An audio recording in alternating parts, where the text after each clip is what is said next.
حق کی مخالفت جو لوگ کرتے ہیں اور جو اس کی مخالفت میں اپنا ایڑی اور چوٹی کا زور لگا دیتے ہیں، مگر حق کے دلائل کے سامنے وہ جب بے بس ہو جاتے ہیں، کیونکہ حق تو حق ہے، اللہ تعالیٰ تو حق ہی کو انشاءاللہ مشال بلند رکھے گا اور روشن رکھے گا،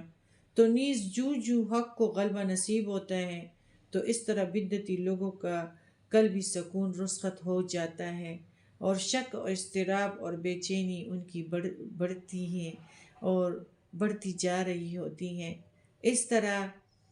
جو دین کے داعی ہیں، مبلغ ہیں، حق کو بے چین کرنے والے خود بھی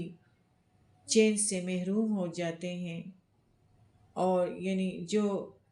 مبلغوں کو بے چین کرتے ہیں تو اللہ تعالیٰ، اور جو دین حق پہ نہیں ہے تو ان کے دلوں کو بھی سکون نہیں دیتا اور ان کو بھی چین سے محروم کر دیتا ہے، اور نہ تو یہ لوگ سمجھتے ہیں اور نہ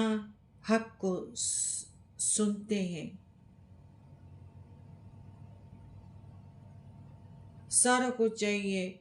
کہ اللہ تعالیٰ نے جو ہمیں مہلت دیا ہے کہ ہم اپنی حالتوں پر اچھی طرح سے غور و فکر کریں اور اپنی اصلاح کر لیں،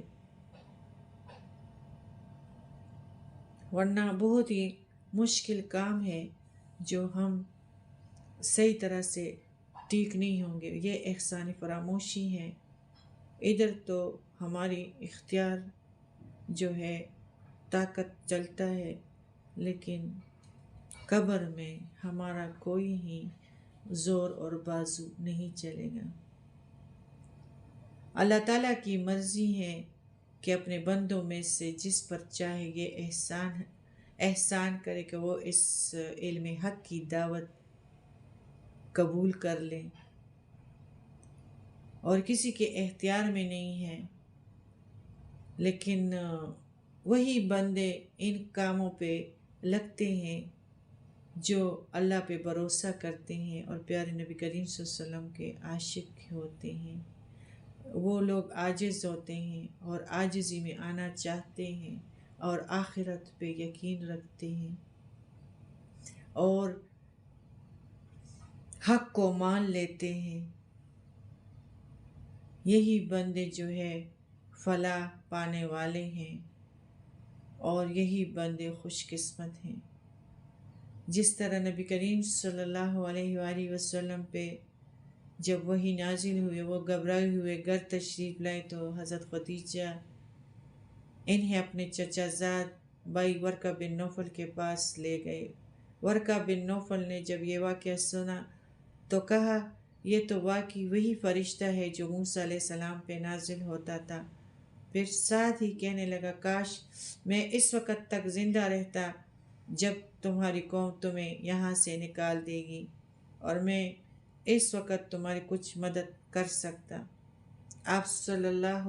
علیہ وسلم نے تعجب سے پوچھا، کیا میری قوم مجھے یہاں سے نکال دے گی؟ اور یہ بات آپ صلی اللہ علیہ وسلم نے اس لیے پوچھی کہ پوری قوم آپ صلی اللہ علیہ وسلم کو صادق اور امین سمجھتی تھی، اور آپ صلی اللہ علیہ وسلم کو عزت کی نگاہ سے دیکھتی تھی، اور آپ صلی اللہ علیہ وسلم ان سب کو محبوب تھے۔ ورقہ بن نوفل نے کہا، ہاں، کیونکہ جس نبی نے بھی اس طرح حق دعوت پیش کی، اس کی قوم اسے نکالتی چلی آئی ہے۔ بخاری۔ ایک وقت آیا کہ جب آپ صلی اللہ علیہ وسلم کی قوم نے بھی آپ صلی اللہ علیہ وآلہ وسلم کو